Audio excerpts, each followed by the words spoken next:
अवनी जब नील के पास आती है तो वो देखती है कि नील इस वक्त विंडो के पास गुस्से में खड़ा है और वो कुछ सोच रहा है। ये देखकर अवनी नील के करीब धीरे धीरे बढ़ने लगती है। वहीं अवनी के यहाँ आने से बेखबर नील अपनी ही सोच में डूबा हुआ होता है कि तभी नील को कुछ आहट महसूस होती है और वो जैसे ही पीछे पलटता है कि तभी अवनी उसे अपने गले से लगा लेती है। ये देखकर नील हैरान हो जाता है और फिर वो अवनी से पूछता है, अवनी तुम यहाँ, क्या तुम ठीक हो? इस पर अवनी प्यार से अपना सर हाँ में हिलाती है और फिर वो नील की तरफ देखकर मुस्कुराने लगती है। तब नील अवनी के बालों को सहलाते हुए पूछता है, कल तो तुम मुझ पर बहुत गुस्सा कर रही थी, फिर अचानक से तुम्हें मुझ पर इतना प्यार क्यों आ रहा है? इस पर अवनी ने कहा, क्योंकि मेरी गलतफहमी दूर हो गई। ये सुनकर नील ने कहा, और ये चमत्कार कैसे हुआ? तब अवनी ने कहा, क्योंकि रुद्र भैया ने मुझे वीडियो भेजा है। और फिर अवनी ने नील को रुद्र के भेजे हुए वीडियो फुटेज दिखाए जिसमें सोनम नील के साथ डांस करते हुए ही थककर सो गई थी और उनके बीच कुछ भी ऐसा गलत नहीं हुआ जैसा सोनम ने अवनी को बताया था। वहीं जब नील ने वो वीडियो देखा तो वो हैरानी से अवनी को देखने लगा। इस पर अवनी ने मुस्कुराते हुए कहा, सॉरी नील, माफ कर दो। ये सुनकर नील ने सीरियस होते हुए कहा, मैं बहुत गलत कर चुका हूँ तुम्हारे साथ और इससे ज्यादा गलत करने की हिम्मत मेरे अंदर नहीं है, इसलिए आज के बाद मत सोचना कि मैं तुम्हें चीट कर सकता हूँ। तब अवनी ने धीरे से कहा, सॉरी नील, मैंने तुम पर शक किया। इस पर नील ने कहा, अच्छा ठीक है, अब तुम घर जाओ, तुम्हारे पेरेंट्स इंतजार कर रहे होंगे। ये सुनकर अवनी ने हैरानी से नील को देखा और फिर कहा, मैं घर जाऊं? नील ने कहा, हाँ घर जाओ। तब अवनी ने नील के सीने पर उंगली चलाते हुए कहा, मैं सोच रही थी छोटा सा मिनी सा एक हनीमून मना लेते, लेकिन आप कह रहे हैं तो मैं चली जाती हूँ। इतना कहकर अवनी जैसे ही जाने के लिए पलटी कि तभी नील ने उसका हाथ पकड़कर खींच लिया और फिर नील ने अवनी के गालों को रब करते हुए कहा, हाँ हाँ क्यों नहीं, एक छोटी सी सुहाग रात मना ही लेते हैं। इतना कहकर नील अवनी के होठों की तरफ झुकने लगा, लेकिन तभी निहाल ने केबिन का गेट खोल दिया। निहाल ने नील और अवनी को एक साथ देखकर हैरानी से पूछा, तुम दोनों का पैचअप हो गया? वहीं नील को इस वक्त निहाल का आना और उसका सवाल करना दोनों ही खटक रहा था, इसलिए उसने थोड़ा गुस्से में कहा, हाँ हो गया, लेकिन तू हम दोनों को डिस्टर्ब क्यों कर रहा है? इस पर निहाल ने दोनों को सॉरी बोला और फिर वो बाहर जाने लगा। तभी उसे याद आया कि ये केबिन तो उसका है, इसलिए निहाल फिर से वापस आ गया। वहीं निहाल को वापस आया देखकर नील ने कहा, तू फिर वापस आ गया? इस पर निहाल ने थोड़ा सख्ती से कहा, अपना ये रोमांस का टोकरा कहीं और लेकर जाओ, ये मेरा केबिन है। ये सुनकर नील ने थोड़ा उदास होकर कहा, यार मेरा केबिन नहीं है तो क्या ऐसे करेगा, थोड़ी देर तो टाइम स्पेंड करने देना अवनी के साथ। इस पर निहाल कुछ बोलता उससे पहले ही वहां पर रुद्र आ गया और उसने कहा, नील के पास केबिन नहीं है तो नील को केबिन दे देते हैं। ये सुनकर नील, निहाल और अवनी तीनों ही रुद्र को हैरानी से देखने लगे। तभी नील ने अपनी कंफ्यूजन को दूर करने के लिए पूछा, अब तो अपने बॉडीगार्ड को भी केबिन देगा? इस पर रुद्र ने कहा, बॉडीगार्ड को केबिन नहीं दे रहा हूँ, बॉडीगार्ड का प्रमोशन कर रहा हूँ, क्योंकि धनराज अंकल रिटायरमेंट ले रहे हैं और इसलिए उनकी जगह अब तुम काम करोगे। इतना कहकर रुद्र वहां से जाने लगा। तभी नील ने फिर से पूछा, इतनी मेहरबानी इसलिए क्योंकि मैं अवनी से शादी कर रहा हूँ और मुझे अवनी के लायक होना चाहिए। नील के कहने के लहजे से ये साफ साफ पता चल रहा था कि वो रुद्र को ताना दे रहा है। वहीं रुद्र नील की बातों का कोई जवाब देता कि इतने में वहां धनराज जी भी आ गए। धनराज जी को देखकर नील उनके पास आया और उनके पैर छूकर नमस्ते कर बोला, अंकल आप रिटायरमेंट ले रहे हैं? इस पर धनराज जी ने हाँ में अपनी गर्दन हिला दी और फिर उन्होंने आगे कहा, हाँ नील, एक ना एक दिन तो शेर बूढ़ा होता ही है और मैं भी हो गया हूँ। अब ऑफिस का काम नहीं संभाला जाता, इसलिए रुद्र को मैंने ही कहा कि वो तुम्हें मेरी पोस्ट दे दे, तुमसे ज्यादा लायक इस पोस्ट के और कोई नहीं है। ये सुनकर नील थोड़ा टेंशन में आ गया और वो धनराज जी से कहता है, धनराज जी चलिए मैं आपके केबिन का एक चक्कर लगा लेता हूँ। और फिर ये कहकर नील धनराज जी के साथ उनके केबिन में आता है और फिर जल्दी से केबिन का दरवाजा बंद करके नील गुस्से में उनसे पूछता है, कसम खाइए अंकल कि आपने रुद्र को नहीं बताया कि मैं उसका बड़ा भाई हूँ। ये सुनकर धनराज जी ने बड़े प्यार से कहा, अगर मुझे बताना होता तो कब का बता देता, इतने दिनों तक छुपा कर नहीं रखता, और वैसे भी मैंने उसे कुछ नहीं बताया है, बस मैं रिटायरमेंट ले रहा हूँ तो उसने मुझसे पूछा कि ये पोस्ट मैं किसे दूं और मैंने तुम्हारा नाम ले लिया। इस पर नील ने थोड़ा नाराजगी भरे लहजे में कहा, मुझे ये पोस्ट नहीं चाहिए, मुझे रुद्र की प्रॉपर्टी में इंटरेस्ट नहीं है, मैं प्रताप हाउस में बस पापा के वादे की वजह से हूँ, वरना मैं उस घर में नहीं रहता। ये सुनकर धनराज जी ने हल्के गुस्से में कहा, नील वो घर तुम्हारा भी है, पूरा हक है तुम्हारा उस घर पर, दादा दादी पर, नव्या पर, शुभ पर, रुद्र पर भी तुम्हारा पूरा हक है।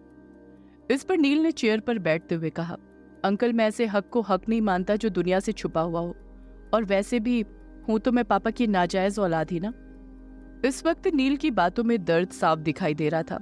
वहीं नील की ये बात सुनकर धनराज जी ने फिर से गुस्से में कहा, ये तुम्हारे दिमाग में किसने क्या डाल दिया? नाजायज नहीं हो तुम, बस हमारे पास प्रूफ नहीं है कि तुम्हारे पापा संजय ने तुम्हारी माँ अनीता से शादी की थी, इसलिए तुम रुद्र के सौतेले भाई हो, नाजायज भाई नहीं, समझे? और ये सब संजय की गलती थी, जो उसने सही टाइम पर सही डिसीजन नहीं लिया, जिसका हर्जाना तुम भुगत रहे हो। और गलती अनीता की भी थी, क्योंकि अनीता ने भी कभी संजय को सच नहीं बताया। और हाँ, आज के बाद तुम्हारे मुंह से मैंने नाजायज शब्द सुना तो मुझसे बुरा कोई नहीं होगा। फिर धनराज जी ने आगे कहा, नील तुमने मुझे अपने बाप की जगह दी है, तो तुम्हारे बाप की हैसियत से ही तुम्हें कह रहा हूँ। अब मैं तुम्हारे मुंह से ये शब्द नहीं सुनना चाहता, क्योंकि जितना ही तुम बोलते हो उतनी ही तकलीफ मुझे होती है। इसलिए अब ये फालतू बातें अपने दिमाग से निकाल दो और कल से ऑफिस टाइम पर आना शुरू कर दो, क्योंकि कल से तुम्हारी ट्रेनिंग स्टार्ट होगी।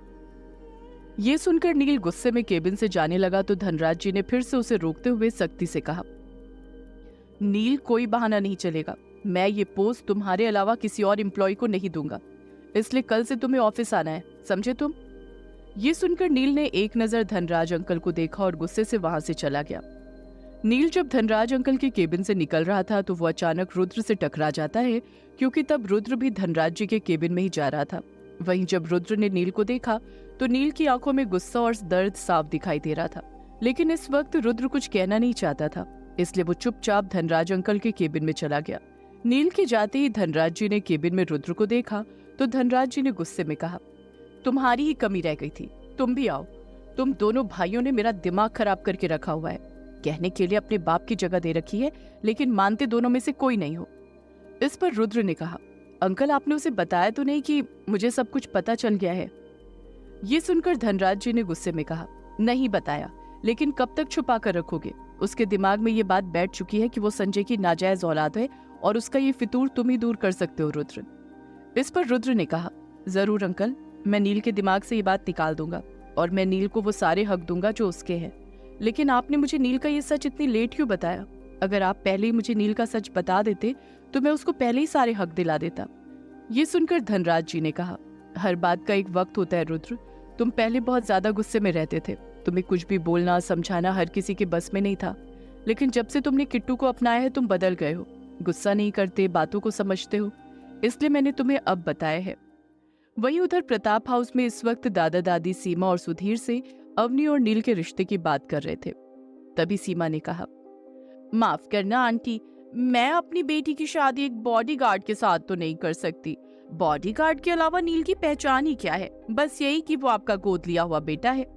इस पर दादाजी ने थोड़ा सख्ती से कहा, देखो सीमा बेटा, नील हमें रुद्र और शुभ से भी ज्यादा प्यारा है। बेशक हमने उसे गोद लिया है, लेकिन हमने कभी उसे अनाथ नहीं समझा है। और फिर उन सब में काफी बहस शुरू हो गई, लेकिन सीमा शादी के लिए तैयार नहीं थी। तब फाइनली सुधीर ने कहा, अंकल हम अभी अपने विला में शिफ्ट हो जाते हैं, बाद में मैं सीमा को समझा दूंगा।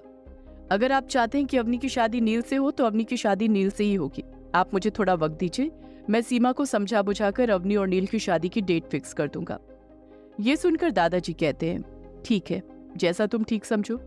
और फिर सीमा और सुधीर अवनी को लेकर प्रताप हाउस से अपने विला की तरफ निकल गए। वही प्रताप हाउस में इस वक्त आज जो कुछ भी हुआ उसे लेकर नील बहुत परेशान था, इसलिए उसने आज सबके साथ डिनर भी नहीं किया और चुपचाप से अपने घर की बालकनी में खड़ा होकर चांद को निहारने लगा। तभी नील ने अपनी आंखें बंद की और उसे कुछ याद आने लगा। फ्लैशबैक, 7 साल का लड़का संजय जी की चिता को मुखाग्नि दे रहा था। वो लड़का कोई और नहीं रुद्राक्ष था। अग्नि उस पार्थिव शरीर को छू पाती उससे पहले ही वहां दादाजी आ गए और फिर दादाजी ने एक 12 साल के लड़के का हाथ रुद्र के हाथ पर रखकर कहा, तुम दोनों मिलकर इस चिता को अग्नि दोगे। और फिर दादाजी की बात सुनकर उन दोनों ने मिलकर उस चिता को अग्नि दे दी और फिर थोड़ी देर बाद वो चिता धू धू कर जलने लगी।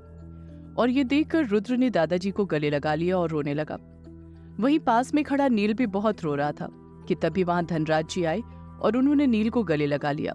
और फिर धनराज जी ने नील को चुप करवाते हुए कहा, नील तुम बड़े हो और बड़ों की जिम्मेदारी ज्यादा होती है, उन्हें शांत रहना पड़ता है, उन्हें परिवार को एक साथ रखना पड़ता है। वो सब काम तुम करोगे क्योंकि तुम बड़े हो, तुम्हारी छोटी माँ हॉस्पिटल में है, तुम्हें हिम्मत से काम लेना होगा। वही नील रो रहा था, लेकिन फिर भी वो धनराज जी की बातों को समझ रहा था। उस वक्त धनराज जी ने प्रताप हाउस को बहुत संभाला था। धनराज जी भी कम दुखी नहीं थे, क्योंकि संजय उनका बहुत अच्छा दोस्त था। Flashback and. नील ने आंखें खोली और उदास होकर खुद से कहा, सही कहा अंकल आपने, बड़ों की जिम्मेदारी ज्यादा होती है और इसलिए मुझे नाराज होने का हक नहीं है। मुझे किसी से कोई सवाल पूछने का हक नहीं है। मुझे हक नहीं है कि मैं किसी से पूछूं कि मैं इस घर में क्यों हूं। मैं किसी से ये नहीं पूछ सकता कि मैं कौन हूं और मेरी क्या पहचान है, क्योंकि रुद्र के बॉडीगार्ड के अलावा मेरी खुद की कोई पहचान नहीं है। तभी नील को अपने पीछे किसी की प्रेजेंस फील हुई, लेकिन नील ने पलटकर नहीं देखा, क्योंकि नील आज सच में बहुत उदास था। नील जानता था कि अगर वो अवनी से शादी करेगा तो गड़े मुर्दे जरूर उखड़ेंगे, इसलिए वो अवनी से दूर रहता था। वही इस वक्त नील के कमरे में कोई और नहीं बल्कि रुद्र खुद था, और उसे समझ नहीं आ रहा था कि वो नील से कैसे बात करे। क्या रुद्र नील का दर्द कम कर पाएगा? क्या रुद्र कभी दुनिया के सामने नील को अपना बड़ा भाई बता पाएगा? क्या नील प्रताप इंडस्ट्रीज ज्वाइन करेगा? जानने के लिए सुनते रहिए ये कहानी सिर्फ पॉकेट एफएम पर।